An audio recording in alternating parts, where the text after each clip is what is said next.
Hello, I'm Mr. North and I'm in charge of Year 11 at Baysgarth.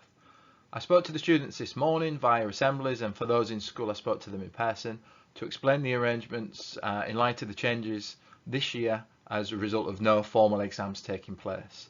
I thought it was really important that you as parents had the opportunity to understand the changes that are taking place and the timeline of events.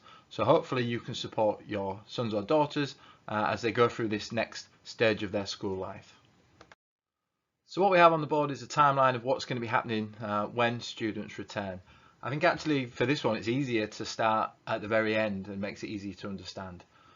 So what schools are being told is that we have until the 18th of June in order to mark, assess and input our grades to the exam boards. So that's our absolute cut-off. So what almost every school around the country seems to be doing is setting aside these last 2 weeks before that day after half term to get everything marked, moderated and make sure that the system runs effectively and there are no mistakes. So what this means for our students is that their leaving date will be on the 28th of May, which is a Friday. All right, so that's going to be the last day before half term, and that'll actually be the very final day when they have exams, and in the afternoon we're going to have a leavers barbecue and our normal leavers assembly and give out our awards to get back to a little bit of normality and make sure the students can really enjoy the end of that term. So so what we're going to do is we are going to use the last 2 weeks of half term 5 to do the last internal assessments within school. So what students will do is they will get an assessment in each of the subjects that they study that has exam content, GCSE exam content. However, we are going to make some significant changes in line with the guidance that has been released by the government. Because we don't think, due to the disruption that's happened over the last year or so, that it's fair for students to sit every exam and sit the full content, because that wouldn't be giving students the best opportunity to do well, and it just wouldn't be fair. So what our staff are doing currently is they're working on the actual content that will be assessed in those exams. So I know in English, for example, instead of doing 2 English language papers, students will only be doing 1. And what we will do is we will communicate that with students in advance so they know exactly what's going to be on their final paper, all the topics that will be covered. So that way we can be as fair as we possibly can to students. And also what we'll be doing in that time as well is we will be scheduling the exams in a fair way, and we'll communicate that in advance as well, so students have that clarity of exactly when exams are taking place. Unlike normal exams where you can have 2 exams in a day, we will be trying from the week commencing the 17th of May to make sure that there is only 1 exam happening per day, and that will allow students more opportunity to do their revision and make sure that they're not overwhelmed by the process. We'll try to make exams in the morning because we know that's when students are at their most effective, and then in the afternoon, let's say you've got a maths exam on the Tuesday, so on the Monday afternoon we'll try and put them into maths lessons for extra support there, which will help with the students' revision and help their peace of mind.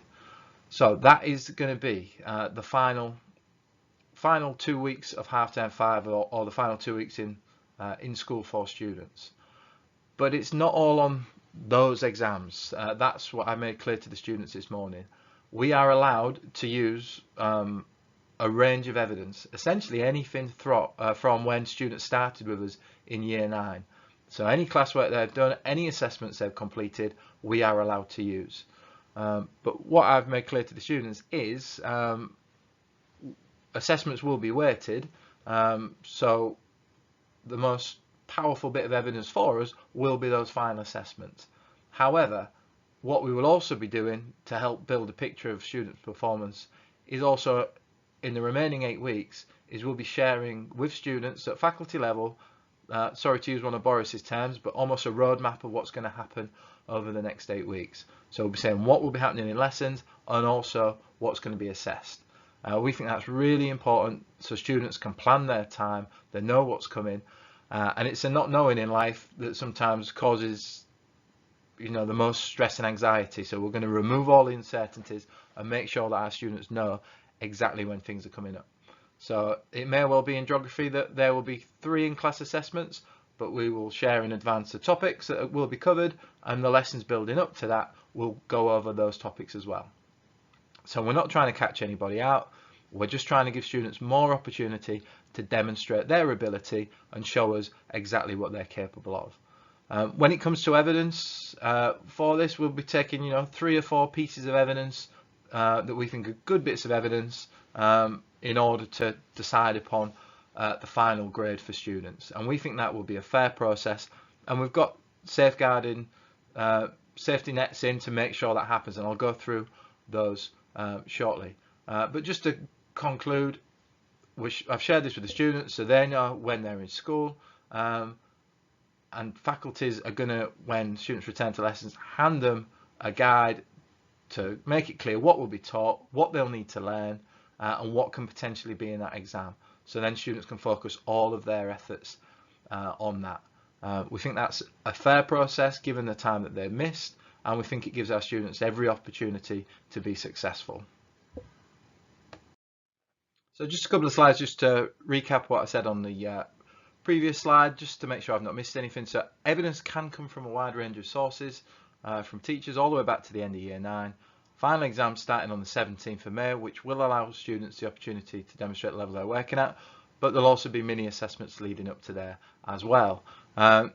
Content will be greatly reduced in the final papers that they'll be sitting, and there'll also be a much more specific focus on content in the mini assessments as well, which will allow students a fair chance to do well in these exams, because it certainly wouldn't be fair if they had to do the normal GCSE content given the disruption that they've had to their learning.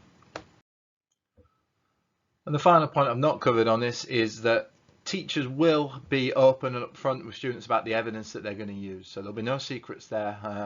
While it only needs to be 3 or 4 bits of good evidence, we will discuss which bits of evidence we are likely to use. And students will also have the opportunity to explain to teachers if there's any extenuating circumstances that teachers need to be aware of. For instance, if they weren't able to access certain bits of work during lockdown, or if they've had a particularly tough time of things. All that will be factored in when we are submitting our grading. I've said the word fairness a number of times, but it's absolutely key. We want our students to be not disadvantaged by this process in any way, shape or form. And it would be fair to say that students currently in year 11 may be behind where students were a couple of years ago without any disruption, but that's not their fault. Therefore, even if they're not at that level, that shouldn't be held against them. So what I've done is I've looked at for every one of our subjects, and this one is for maths. So what we've done is we looked at our historical performance. So in the first column shows the grades, the amount of students getting 7 plus or better, 5 plus or better, 4 plus or better, or 1 plus or better. And then I've taken either our 2019 performance, or if it was better, the 3-year average before that. So if we just have a look at, let's say, let's look at the amount of students getting a grade 4 or better. So traditionally, 73% of students in Baysgarth will get a 4 or a better, which is really good and something we're really proud of. But last year, I've looked at the national picture as well, based on the centre assessed grades that were submitted. And compared to the 2019 national performance, comparing it to the 2020 performance, when teachers were allowed to put their predictions in based on their predictions and not the actual exams, there was a 5.7% increase in the results. So what I've then done is then I've set for our faculties a new benchmark of 79% of our students should be getting a grade 4. So they've got that guidance, so they're aware of the national picture, so our students are not at a disadvantage. So what that means, because we've got 140 students in that year group, 110 should get at least a 4 or better. And we've done that in all of our GCSE subjects, so staff have got that clarity about what a normal, this is a normal Baysgarth year, it's no different to anyone else, any other year group. Therefore, they would achieve similar results in a normal year. So therefore, I'll be expecting at least 110 students to be getting a 4 or better, unless that member of staff's got a really strong argument, either for or against. For example, if we look at the 7+ figure, 25 students should be getting a 7 or better in maths. If Mr. Cuthbert turns around and says, look, Mr. North, I've got 35 students that are working at incredibly high level. It's a really top-heavy year group full of lots of bright students. Here's the evidence to support that. Then that's fine. We'll put that through. You know, that's not something we'll block and say, you've got to stick to these numbers. These are a guide. They're there to protect the students, to make sure that they get fairness. But if, you know, it goes the other way and students have gone above and beyond and are excelling, then it's not going to be a limiting factor for them. And we think that's really, really important that we do this, because we'll do our own internal moderation of our grades to make sure that we are happy. But externally, grades will be checked by exam boards if they think schools are inflating their grades to ridiculous levels. So we're making sure that we're following a proper process that's fair to our students and that's not putting anyone at a disadvantage. And it also opens the door for older evidence to be used as well. So for example, the first PPR students did in October, November time, students might not be happy with their performance as such. They may be looking for a grade 7 and they may have only got a 5. However, if we look at that performance and we can see that student came, say, 21st in the year, then all of a sudden that becomes a very powerful piece of evidence. 21st in the year, yes, that would normally get a grade 7. So rather than it just meaning a grade 5, it doesn't. It tells us a lot more, because we've got this ranking system and because we know, because of our benchmarking, where students normally come depending on their position they sit within the year group. So I hope that provides some reassurance in terms of the lengths we're going to make sure that we get fairness for our students here at Bearscarth. Throughout this process, it will be really tempting for students to, and I think it would only be normal for students to actually speak to their teachers and try and get some information out of them. Say, am I going to get a 5? I really need it to get into HETA, and be putting pressure on staff. And that's natural, possibly with parents as well. It would be tempting to contact teachers to try and get those assurances. But we don't want that to happen for a number of reasons. So what I've asked my staff to do is to just give a broad, if students are asking those questions, give them an answer, say you're capable of a grade, somewhere between a grade 3 and a grade 6, something like that, which I'm sure to the students will be quite frustrating and possibly to you as parents. However, it's done by design. The last thing we want to happen is for us to communicate early on. If I ask and say, Sarah, what am I going to get? And I'm told a grade 5, then all of a sudden I take my foot off the gas, I take it easy and I lose focus. Then what happens over the next 8 to 10 weeks is my ranking position based on assessments I'm doing slips away slowly, and then I finish it off with a really poor performance in my final internal assessment, which leaves me outside where I need to be in order to achieve a grade 5. So quite naturally, what I will do when I get my results on August the 12th is I will feel aggrieved. I was promised a 5. You know, I was told I'd get a 5. So I'm gonna go and speak to my mum and dad, who are gonna come in and complain, and they're gonna be really angry at the teacher because they've not got that grade, and it may end up in an appeal, those sorts of things. So that process is entirely undesirable, because we want students to be motivated throughout this. We want them to be fairly treated, and absolutely we should not be giving students assurances about their performance and what grade they're going to achieve at this point. It's just not a good idea. So yes, that will be what will be happening when we communicate with students. We'll keep it nice and vague, keep it broad, but what we will be doing is really focusing on how students can improve. We will be giving constant feedback. We'll be sharing openly how students have done in their in-class assessments, and students will know in advance, that will be communicated with them, what's coming up, what's topics, so they've got sufficient time to prepare. That's the big thing with this. It's not just focusing on where am I at now, it's all about focusing on the journey that students will be on for the next 12 weeks. When August 12 comes around, if students get a grade that they're not particularly happy with, they will have the ability to appeal. Now they'll have to contact me or the school and let us know that they're not happy. Then what we'll do in the first instance is we will check for any administrative errors And if there has been an error and it's something as simple as that, then we will quickly fix it, contact the exam board, and the students will have their grade adjusted upwards. If, however, we disagree on the grade given, then what we will do is then we will pass our evidence on to the exam board, so they are able to make that objective decision based on the evidence. Now, what students need to bear in mind with any appeal is there are three outcomes. The grade goes up, the grade stays the same, or the grade could go down. And in a normal year when we send off appeals, we always have to warn students that that could be the outcome. But we hope, given everything that we are putting into place, the opportunity for students to do a final exam with the safety net of all of the other little mini assessments that they're doing, and historical results that students have recorded, we're really confident that we are going to get this right for our students. And we're going to put lots of effort into our moderation and making sure things happen correctly. We've even gone to the lengths when it comes to them students sitting their final exams. Rather than putting their names on the paper, they'll each be given a unique number to put down, which only I will know and the exams team. And then that way papers will be distributed randomly to the staff to mark.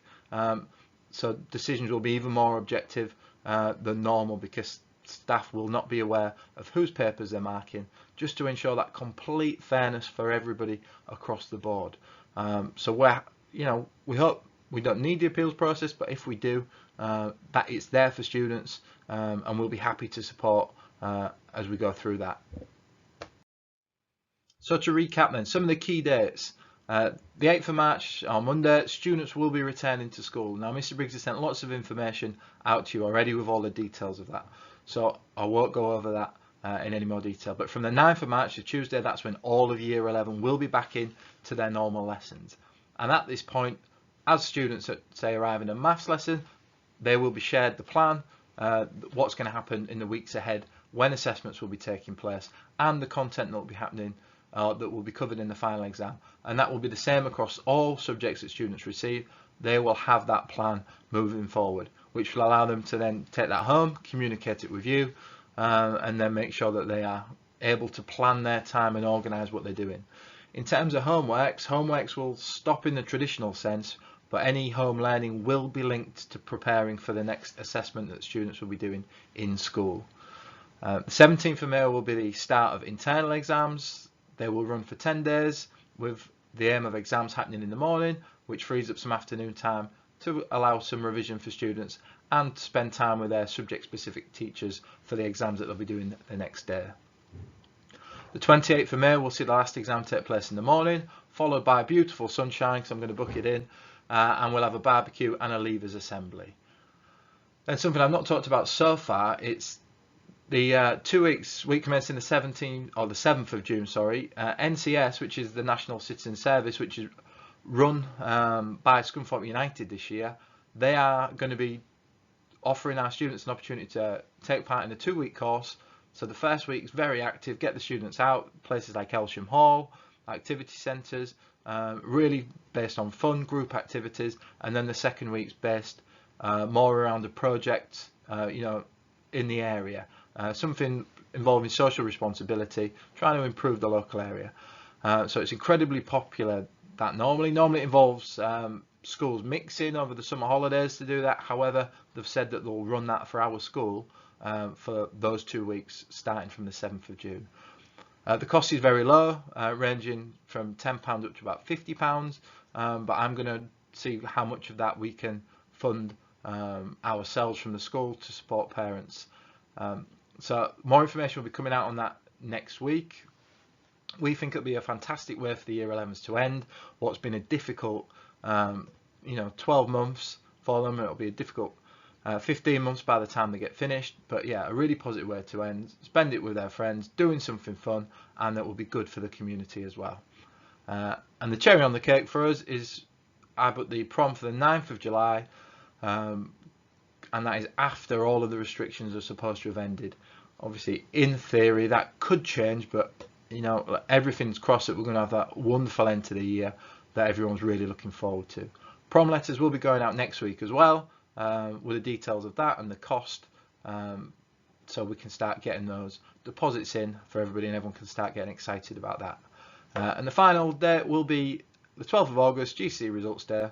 Last year for the first time ever, because of COVID, we moved it outside onto the front of the grass, and it was a brilliant format. I'm hoping if we get some nice weather, we'll be able to do it in the same way again, rather than everyone coming into the hall.